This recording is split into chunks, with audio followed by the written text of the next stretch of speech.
ยพี่น้องเป็นนายยายวิทย์อยู่บ่เอาบัตรได้ก็ทำไม่ได้เรียบร้อยเลยค่าทงเลยทั้งกำลังมัดทั้งมัดทั้งอันนั้นเลยทั้งมัดทั้งเก็บตัวรถที่สองนะถ้ากันเก็บได้รถเดียวยังอีกหลายบ่ในรถเดียวยังอันตัวอันตาตัวยังไฮนึงยังไฮหนึ่งแล้วก็ยังนำบัตรท่านในตัดแล้วตัวมัดอีกบัดนี้มัดอีกก็ไฮหนึ่งเก็บมาเลยค่ารถอยู่หันโอ้ยพี่น้องไปเหยียกมาเห็นแต่ในคลิปมันไม่เท่ามาลากับเท่ามีพ้นห้ามเข่าเฮาโอ้ยพี่น้องจังเป็นตายเลิศพอชีรอดกับบ่รอดห้ามเบิดเข่าพี่น้องผัดตัดหลายเติบเลยเนาะพอน้องเมยตัดกับพันไซบ่รอบแรงเขาขึ้นสวรรค์เรียกเซตมือเหนียวจังไหนเมยเกี่ยวอีกบ่สบายดีเด้อพี่น้องสบายดียามเช้าเนาะกินข้าวกับยังครับพอตัวได้ว่าให้ไปเกี่ยวตัวมันบ่แล้วนะก็พอตัดจะกินข้าวกับยังหมดเลยปิ้งไก่ปิ้งไก่ปิ้งเกี๊ยวตอนสวยนี่สิมัดหื้อเลยบ่มาปิ้งแบบหลงใบข้างนัดผิกไว้พี่น้องเดี๋ยวสวยๆพุ่นล่ะให้มันแห้งทั้งเทิงก่อนก่อนเนื้อหนูยักตาข้างรถซะก่อนเนี่ยของเพิ่นก็อยู่มันบ่หลายเนาะ2รถนึงของชุมเฮาที่เบิดเครื่องทงมาบ่ายรถท้องน่ะเปียกค่ารถน่ะตากเอารถเดียว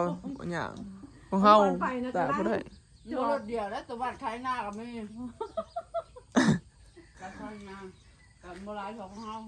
ของเฮามันหลายอีหลีของเฮามัน2แถวผมว่าตัด2มื้อเนาะกลางในสุดบ่สุด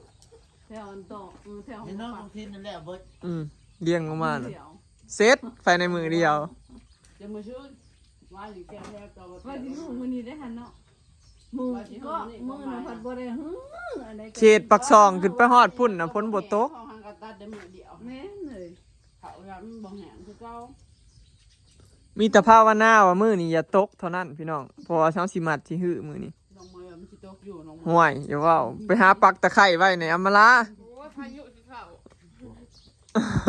ปักก็คือเก่าเห็นบ่ปักกันตัดตาดมาใส่ปักตะไคร้ไว้แน่ไปหลายตอนแค่จงไว้ผมน้ำลังเอาห้ามจับมาผู้ใดอันยังบริสุทธิ์ยังสาวก็ไปปักตะไคร้เห็นให้พี่น้องฝนห้ามเข้าคอยบ่ทงโดนน่ะจ้อยแต่ว่าของลูกชายอันหล่าเฮ้ยโอ้จ้อยน้ำเต็มให้หน้ายุไม่ถาวลงไปเบิ่งเหมือนแห้งให้น้ำพอดีพอดีอ่างเนาะพอมันมีน้ำอยู่เนาะ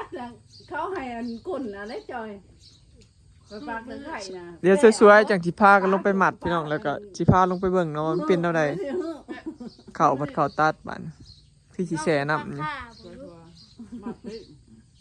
ไปเชื่อหมดแล้วนะคำพูดมาเบิ่งเด้อสีหน้าผู้เงียบๆเงาๆพี่น้องเบิ่งช่วงนี้เราบ่เคยช่วงเคยเศร้าปานใดเลยเราคิดฮอดไฟก็บ่จักเงางอยอยู่ไม่เท่าค่อย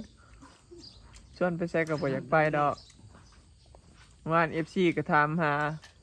ไปอันเอายาดมให้เราแหน่เลขบ่ถูกแล้วจนบ่ลงเกี่ยวเขาเป็นแห้งอันนี้ได้พี่น้องเบิดลายงวดนี้เว้าซะแล้วก็เลยคิดอยู่ในนี้ว่าสิเอาจังใดยังบ่มีแห้งเกี่ยวเขาเลขก็บ่ถูกอารมณ์กับบดีคือหน้าตาเราอ่ะเดี๋ยวนี้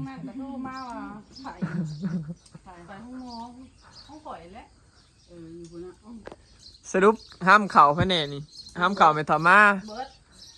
ปะเทาไข่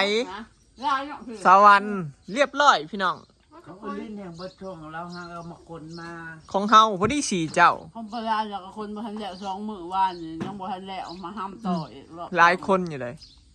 ไผกระเซ็ดบ่แม่นเชิญแล้วก็เกี่ยวละเกี่ยวจนมันขึ้นได้รถเดียวคนละเนี่ยมันเสียงแล้วก็แก่เลยก็ตารางอันนี้นะก็ที่แต่ละคนเนาะได้แต่ไผก็ได้แต่รถเดียวแล้วเผื่อสิโง่ลงมาเอากระแพงเนาะมันก็บ่ทันล่ะแต่ว่าเราก็บ่ได้เกี่ยวหลายคนเนาะแล้วก็มันบ่หลายเนาะบ่หลาย มันเห็นกระซ่าเด้พี่น้องเพราะ เกี่ยวหลายคนเกินทำหลาย ค้นเข่าบัดค้นเข่าหน้าเต็มให้หน้าจังซี่มันได้ใส่ติดเล็กเพื่อสิขับขึ้นขับลงหอดก็บ่แห้งแล้วพี่น้องเพื่อสิใช้เวลา ว่าให้คนแห้งา มันบ่คือตีนยาง เขาเจอแล้วจอด หน่อย คือกลางให้หน้าเขาโจดตั้งที่พังหัวมันทั้งว่ะแบบมันเอื้อนมันเจ้าเอาบอลไปนี่เก็บบัตรเก็บขึ้นรถมาคนเดือนเก็บต่ออีก คนเดือนเก็บต่ออีก ว่าสิปลาเพลนั่นมันเปียกเลยดิฮุกมาเลยนั่นแหละฮุกมาตาก ชีวิตกับบ่วิตเนาะสิรอดกับบ่รอด ยังฆ่าให้ง่าย คันแม่นวิตเฮาจัก2มื้อนี้เขาก็ฮื้อแล้ว น้องความคิดเราไม่ใช่ มือเดียวทน มันฟาดเห็นซ้ำ เดียวเท่านั้นเนาะบ่ตกหาคนนะ ฝนมาบัดเดียวพี่น้อง พอน้องเมยยังตัดยันอยู่เห็นในคลิปอันมันเถามาล่านั่นพี่น้อง อันคนตัดน่ะยังบ่ฮู้เรื่องว่าฝนตก ยังใส่อยู่ ที่มาบ่แห้งตัดเลยว่าหั่นตัดเป็นมาตกไปวู้แล่น โอ้ยเนาะเอาเลยอย่าโอ้ยอย่าวะ จะตายเพราะเลย ตัวซะมันก็สิยังบ่ เอาเด็กกับเอาแต่แอวแล้วก็ใช้ทุกอย่างแล้วก็ใช้กระถางน้ำเต็มเครื่องกระถางเนาะ แช่น้ำ มันสิเหลือบ่อยู่ไปสากมัน โอ้ยผูกให้แน่เชือกมันจะใช้ผูกนั่นนะตัวนึง งัวฝึกกระย่างเลาะหาคนอยู่ มันหล่อหาคน มันอยู่บ่ได้คันบ่เฮ็ดเพิ่นคนน่ะมันสิแย่น้ำก้นจังแหละอะไรบุญบ้านนะพี่น้อง2ตัวนั่นแหละ บุญบ้านเอากันอยู่อ่ะเราชิมมาเมาหน่อยน้อยหนึ่งดึกส่วงมากง่วงกูไปใส่ไปดีวะแม่ แม่ยังกินข้าวอยู่ลูกคนสวยเลยรวยมากพี่น้อง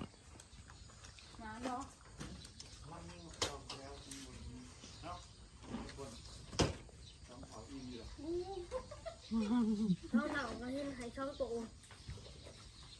ยันญาติกันดี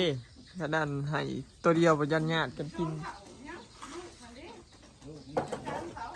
ไปยิงอีกตัวหนึงสาวปืนให้เราเรา ยิงผัวเรา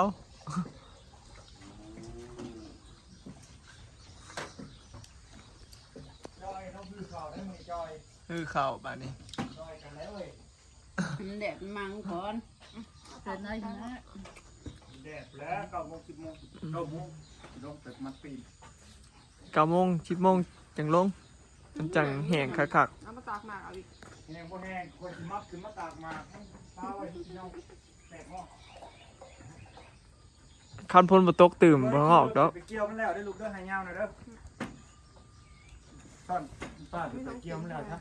ตัวขี้ข้านเกี่ยวได้จักนะ เกินพอจะไปมัดเบิดทั้งนั้นกัน ใส่แง่น จังคนละเครื่องกับประปุ่นใส่แล้ว มันสิมาอีก ถือไปแล้วแหละ มันมาแน่นอนทราบพื้นก็ขึ้นนะขึ้นปืด พูด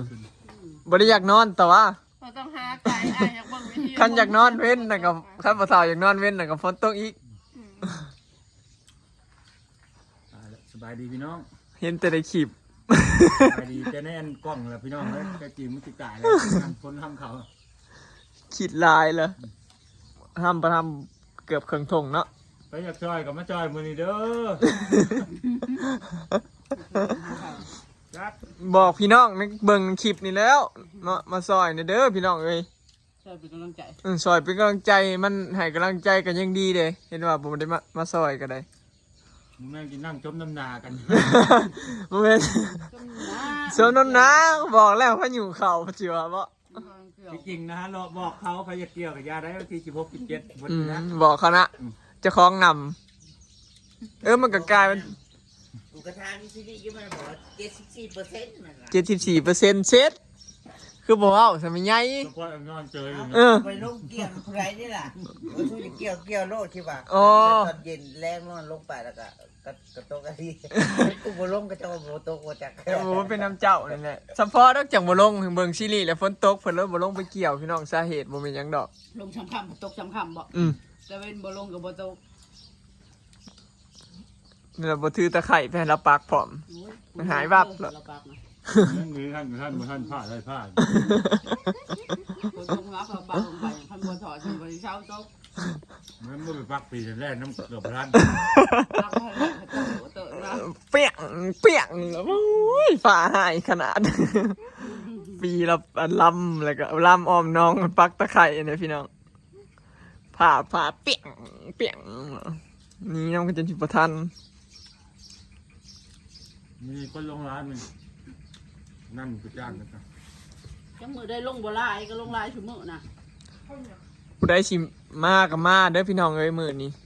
มาให้กำลังใจก็ได้หมู่ขู่ไอ้ายน้องเอ้ย ใช่แล้วมาซอยมันนี่ หมู่ขู่ไอ้ายน้องก็มาซอยนี่เด้อเบอย่ำเกี่ยวนี่บ่ปานใดพี่น้องเฮาตัดย่ำหมัดนี่ ไปสมบูรณ์ไว้บ่แม่นเฒ่า มาคนทำนะ หมัดเข่าพ้นห้ำแล้วนี่นะ แหงมึงยังมากพามาเลยแหงเด้อ เออ อีแหงบอกชิมา จัก เพิ่น ยา ว่าม จักงามได้ชิมาถากเรือดำหรือว่าเรือเกี่ยวท้องกกบ่ยังติดต่อกันอยู่บ่ ปกติเขามามื้อนี้เขายังบ่ทันว่าเนี่ย เพิ่นยังแชทน้ำกันอยู่เพิ่นว่าเพิ่นสิมามื้อนี้ จักมันมาทางที่รอได้ก่อนมันบ่ โอ้ย จังเขาคนที่รอค่ะ ซอยแหงว่าสิมาซอยพี่น้องคนงานดำนาสิมาซอยสิมาก็มาเด้อแหงเอ้ยคันเบิ่งคลิปก็ได้ฝนห้ามเขาเรียบร้อยแล้ว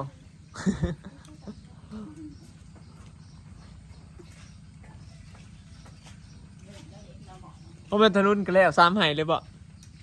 เห็น เกี่ยวช่วยเราแล้วเมื่อวานพ้นทำช่วยกัน เขาบอกแล้วเกี่ยวรถ ช่วยเราเรียบร้อย สิได้ห้ำนำกัน น้ำ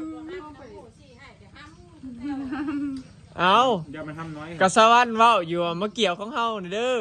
ไว้ก็เลยบอกว่าแม่นเฝ้าไปเกี่ยวให้เรารถสิได้ห้ำนำกัน เรียบร้อยอีหลีเสร็จนำกันอุดจูด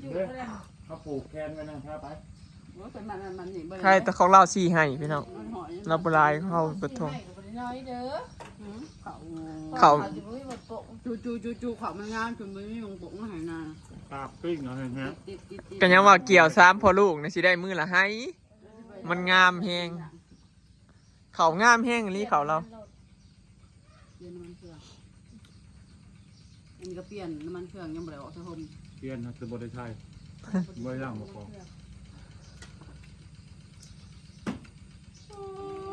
ไม่เท่าหื้ออยู่บ่ไม่ทะลุนหื้ออยู่บ่ เกี่ยววานเกี่ยววาน ฝนตกมือเดียวงั้นตก3-4 มื้อเขาอยู่ เช้าเราไปจ้าเฮ้ยมันนี่กระแดดมันกระแดดเชื่อว่านี่น้ำมาอยู่เหมือนมันว่า น้ำแล้วก็น้ำแล้วเนาะมันบ่แห้งชื่อมันเฮ็ดหยังเนาะ นั่นแล้วข่อยนะถ้าใจข่อยก็บริยาเขาเราว่าจะข้างจานแห้งเขามันแดดนะ คอยจิมัดปีนเนี่ยตัวใหญ่เจ้าบอกไปมัดปีนแต่ผมมันอยู่ในคันนะมันจิตกนะมันจิแตกงอก มัดปิ้นไว้ก็ได้เขามันจะคือ มัดปีนมันไปมันคำมันเลยมันก็หาง สวยๆซะก่อนเถอะเนาะมันจังแหงทั้งเทิงแล้วปิ้นไว้กูบ่เฒ่าไว้ก็ได้ เขาบอกอย่าคือกับเบอร์ ห้ามถึง เชื่อประมาณแล้วก็แห้งมันก็เสี่ยงเบิดนั่นแหละเนาะบอกพื้นมาเฮาก็บ่ฮู้ว่าเดี๋ยวมันสิตกหรือบ่ตก คันมือขึ้นมาพอแดดเบิดมือบ่ว่าโอ้ยได้ได้บ่ บอกเฮ้ยทางมัดปีน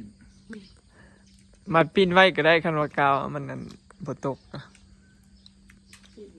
ตั้งหัวไว้ จังได้กับคนบ่ทันดอกเขามัดช่วงช่วยเขามาตกตอนอันบ่ายก็ ตอนบ่าย สิได้อยู่2-3รถอย่างเก่งก็ได้ก็ห้ามเบิดคือเก็ สองรถ คันบ่บ่ไปจากมัดลบไปตัดอีกเลย ไปตัดเห็นเพิ่มมันลายหยัง ฮะ ทุกก็มันบ่ให้ทุกคัก โอ้ยมันอยู่ในต้นมันแหละเฮ้ย ถ้ามันอิ่มคักก็บ่ว่าแล้วก็ยังเคี้ยวยังก็มี เขาอ่ะฮอดวันที่21บ่ ที่31คนคนนึง โย ตายแหละ เฮ้ย เฮ้ยว่าซั่น เบิดเหลืองงอคนเหลือง ฝนเป็นหายพี่น้องเอ้ย เจอบ่ฮอดทั้งตกนั้นตกคู่มือเพิ่นน่ะแต่ว่าบ่ฮอดเฮาจะมาบ่ฮอดเพิ่นมันตกคู่มือ เจ้ามื้อนี้มันสิย้ายขึ้นไปตกแถวอันปักซองขึ้นไปว่าจักเมื่อวานมันบ่ตก คนย่ำนี่เที่ยวทั้งนั้นทั้งนั้น นี่แหละพี่น้อง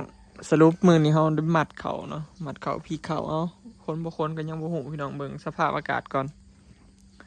คลิปนี้ก็สิได้จบไปซ้ำนี้เด้อเนาะไปแล้วสบายดี มาเด้อพี่น้องผู้ใดอยากมาซอยก็ได้ แรกก่อนมาพี่ใหญ่จะพออีมือตัดให้